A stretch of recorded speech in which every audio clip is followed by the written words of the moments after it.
بسم الله الرحمن الرحيم. അസ്സലാമു അലൈക്കും വറഹ്മത്തുള്ളാഹി. സ്നേഹമുള്ളവരെ, പ്രമുഖ സ്വഹാബി അബ്ദുല്ലാഹി ഇബ്നു മസ്ഊദ് റളിയല്ലാഹു അൻഹു ഉദ്ധരിക്കുന്ന ഒരു സംഭവം. ഇൻതലഖ സഅദ് ഇബ്നു മുആദ് റളിയല്ലാഹു അൻഹു മുഅ്തമിറൻ ഫനസല അലാ സഫ്വാൻ ഇബ്നു ഉമയ്യ. സഅദ് ഇബ്നു മുആദ് റളിയല്ലാഹു അൻഹു പരിശുദ്ധ മദീനയിൽ നിന്ന് മക്കയിലേക്ക് ഉംറ കർമ്മം നിർവഹിക്കുവാൻ വേണ്ടി പോയി. നബിയും സ്വഹാബത്തും മദീനയിൽ വന്ന ഉടനെയുള്ള സംഭവമാണ് ഇത്. അന്ന് മക്കയും പരിശുദ്ധമായ കഅബയും ഖുറൈശികളുടെ അധീനതയിലാണ്. സഫ്വാൻ ഇബ്നു ഉമയ്യ എന്ന മുശ്രിക്കിൻ്റെ അടുത്താണ് മഹാനായ സഅദ് ഇബ്നു മുആദ് റളിയല്ലാഹു അൻഹു എത്തിച്ചേർന്നത്. അഭയം നൽകിയത് അയാളാണ്. വകാന ഉമയ്യത്തു ഇദാ ഇൻതലഖ ഇല ശാമി ഫമറ ബിൽ മദീനത്തി നസല അലാ സഅദിൻ. ഉമയ്യത്താണെങ്കിലോ ഷാമിലേക്കോ മറ്റോ പോവുകയാണ് എങ്കിൽ മദീനയിൽ വരുമ്പോൾ സഅദ് ഇബ്നു മുആദ് റളിയല്ലാഹു അൻഹുവിൻ്റെ വീട്ടിലാണ് വിശ്രമിക്കുക. മദീനയിൽ ഉമയ്യത്തിന് അഭയം നൽകുന്നത് സഅദ്, മക്കയിൽ സഅദ് റളിയല്ലാഹു അൻഹുവിന് അഭയം നൽകുന്നത് ഉമയ്യ. ഫഖാല ഉമയ്യത്തു ലിസഅദിൻ ഇൻതളിർ ഹത്താ ഇദാ ഇൻതസഫ അൻ-നഹാർ വഗഫല അൻ-നാസ് ഇൻതലഖ്ത ഫതുഫ്ത. ജനങ്ങളൊക്കെ വിശ്രമിക്കുന്ന സമയം, ഉച്ച സമയം നോക്കിയിട്ട് നമുക്ക് ഉംറ നിർവഹിക്കാൻ പോകാം, തവാഫ് ചെയ്യാൻ പോകാം. അങ്ങനെ ആരുമില്ലാത്തൊരു സമയം നോക്കിയാണ് രണ്ടാളും പോയത്. തവാഫ് ചെയ്തുകൊണ്ടിരിക്കുന്നിടയിൽ അബൂജഹൽ പെട്ടെന്ന് പ്രത്യക്ഷപ്പെട്ടു. മൻ ഹാദാ യതൂഫു ബിൽ കഅബ ആമിനൻ. ആരാ ഈ സമയത്ത് ഒരു പേടിയുമില്ലാതെ നിർഭയനായി കഅബ തവാഫ് ചെയ്യുന്നത്? സഅദ് റളിയല്ലാഹു അൻഹു പറഞ്ഞു, അന സഅദ്, ഞാൻ സഅദാണ്. അബൂജഹൽ ചോദിച്ചു, തതൂഫു ബിൽ കഅബ ആമിനൻ വഖദ് ആവൈതും മുഹമ്മദൻ. നിങ്ങൾ മുഹമ്മദിന് അഭയം നൽകിയവരല്ലേ, എന്നിട്ടും ഇവിടെ മക്കയിൽ ഞങ്ങളുടെ നാട്ടിൽ വന്ന് നിർഭയനായി തവാഫ് ചെയ്യുകയോ? ഉമയ്യത്ത് ആ സമയത്ത് സഅദ് ഇബ്നു മുആദ് റളിയല്ലാഹു അൻഹു പറയുന്നുണ്ട്, ലാ തർഫഅന്ന സൗതക അലാ അബുൽ ഹക്കം. അബുൽ ഹക്കം അബൂജഹലിനോട് ശബ്ദമുയർത്തി സംസാരിക്കരുത്. ഫഇന്നഹു സയ്യിദു അഹ്ലിൽ വാദി, ഞങ്ങളുടെ നാട്ടുകാരനാണ്, നാട്ടിൻ്റെ നേതാവാണ്.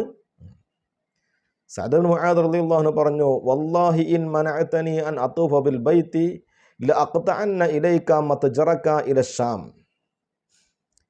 എന്നെ തവാഫ് ചെയ്യാൻ അനുവദിക്കാത്ത സാഹചര്യമുണ്ടായാൽ നിങ്ങൾക്ക് ഷാമിലേക്ക് കച്ചവടത്തിന് പോകാൻ അനുവദിക്കുകയില്ല, ഞാൻ അവിടെയും തടസ്സം സൃഷ്ടിക്കും എന്ന്. അപ്പോഴും ഉമയ്യത്ത് പറഞ്ഞുകൊണ്ടിരിക്കുന്നുണ്ട്, ലാ തർഫഅന്ന സൗതക അലാ ബിൽ ഹക്കം, അബൂജഹലിനോട് ഉച്ചത്തിൽ സംസാരിക്കാൻ പാടില്ല എന്ന്. കൈപിടിച്ച് മെല്ലെ കൊണ്ടുപോകാൻ ഒരുങ്ങുകയാണ്.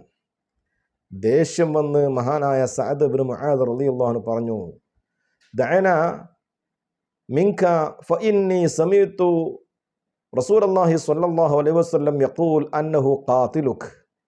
വിടന്നെ, ഒഴിവാക്ക്. റസൂലുള്ളാഹി തങ്ങൾ നിങ്ങളെ കൊല്ലും എന്ന് പറയുന്നതായിട്ട് എനിക്ക് കേൾക്കാൻ സാധിച്ചിട്ടുണ്ട്. ഉമയ്യത്ത് ചോദിച്ചു, ഇയ്യായ, എന്നെ കൊല്ലുമെന്നാണോ പറയുന്നത്? നഅം, അതെ, എന്നെ തന്നെ കൊല്ലുമെന്നാണ്, നിങ്ങളെ തന്നെ കൊല്ലുമെന്നാണ്. ബി മക്കത്ത, മക്കയിൽ വെച്ചാണോ? ലാ അദ്രി, എവിടെയാണെന്നറിയുകയില്ല. വല്ലാഹി മാ യക്ദിബു മുഹമ്മദുൻ, മുഹമ്മദ് കളവ് പറയൂല എന്ന കാര്യം ഉറപ്പാ. ഇത് പറഞ്ഞ് അയാൾ വീട്ടിലേക്ക് പോയി. വീട്ടിൽ ചെന്ന് ഭാര്യയോട് പറഞ്ഞു, അമ അലിംതി മാ ഖാലലി അൽ യസ്രിബിയു. യസ്രിബിയായ മുഹമ്മദ് എന്നെക്കുറിച്ച് പറഞ്ഞതെന്താ നീ കേട്ടിട്ടുണ്ടോ? കാര്യങ്ങളൊക്കെ വിശദീകരിച്ചു കൊടുത്തു. അങ്ങനെ ഇരിക്കെയാണ് ഹിജറയുടെ 2-ാം വർഷം ബദർ യുദ്ധം ഉണ്ടാകുന്നത്. ബദർ യുദ്ധത്തിന് പോവുകയാണ്.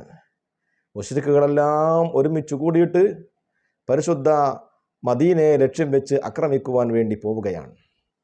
ഈ സമയത്ത് അബൂജഹൽ വന്നിട്ട് ഉമയ്യത്ത് ബിൻ ഖലഫിനോടും യുദ്ധത്തിന് പോകാൻ വേണ്ടി ആവശ്യപ്പെടുന്നുണ്ട്. പോകണം പോകണം എന്ന്. പലവിധ ഒഴിവുകഴിവുകളും പറഞ്ഞ് ഉമയ്യത്ത് രക്ഷപ്പെടാൻ നോക്കി. കാരണം അയാൾക്കറിയാം, ഈ മക്ക വിട്ടുപോയാൽ, നബിയുടെ അടുത്തെത്തിയാൽ മുഹമ്മദ് നബി എന്നെ കൊല്ലും എന്നുള്ളത്. പല രീതിയിലും ഒഴിഞ്ഞു മാറാൻ ശ്രമിച്ചെങ്കിലും അബൂജഹൽ അനുവദിച്ചില്ല. അബൂജഹൽ വീണ്ടും വീണ്ടും പറഞ്ഞു, താങ്കൾ ഈ നാടിൻ്റെ നേതാവാണ്, ഈ നാട്ടിലുള്ള വഅന്ത സയ്യിദു അഹ്ലിൽ വാദി തഖല്ലഫു മഅക് ഇന്നക മതാമ യറാക നാസു തഖല്ലഫു. താങ്കൾ പിന്തിരിയുകയാണ് എന്ന് കണ്ടാൽ ജനങ്ങളെല്ലാം പിന്തിരിയും, അതുകൊണ്ട് പോന്നേ മതിയാകൂ എന്ന് അബൂജഹൽ നിർബന്ധം പിടിച്ചപ്പോൾ നിർവാഹമില്ലാതെ ഉമയ്യത്ത് ഭാര്യയുടെ അടുത്ത് ചെന്നിട്ട് പറഞ്ഞു, യാ ഉമ്മ സഫ്വാൻ ജഹീസീനി, എനിക്ക് പോകാനുള്ള എല്ലാ തയ്യാറെടുപ്പുകളും നടത്തിത്തരൂ.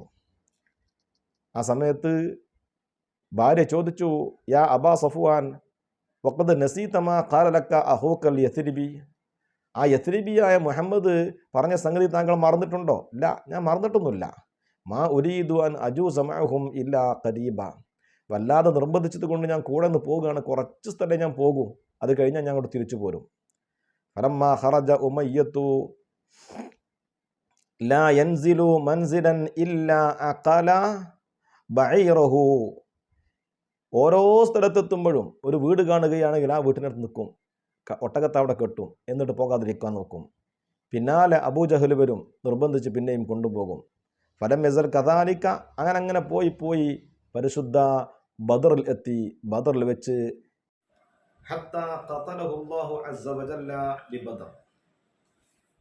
അയാൾ ബദറിൽ എത്തുകയും യുദ്ധത്തിനിടയിൽ അയാളെ കൊല്ലുവാനുള്ള സാഹചര്യം അല്ലാഹു സുബ്ഹാനഹു വ തആല ഉണ്ടാക്കുകയും ചെയ്തു.